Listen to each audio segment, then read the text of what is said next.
तुकाराम महाराज म्हणतात की विठ्ठलाच्या नामस्मरणामुळे आणि विठ्ठलाच्या भेटीमुळं आमच्यातला अहंकारच हा नष्ट झालेला आहे आणि म्हणून विठ्ठलाचं आम्हाला दर्शन झालेलं आहे. आणि म्हणून काय म्हणतात ते बघा की वाजतील तुरे येथे आनंदे गजरे जिंकुनी अहंकार पावटणी केले शिर काळा नाही वाव परिश्रमा कोठे ठाव तुका म्हणे आता सोपे वैकुंठाशी जाता. तर श्रीहरीचे नाव म्हणजे ब्रह्मानंदाचा गजरच आहे.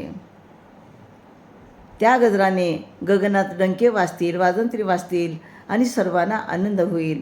आम्ही अहंकाराला जिंकले आहे आणि त्या अहंकाराच्या डोक्याची पायरी केली आहे व ती चढून पुढे गेलो आहो.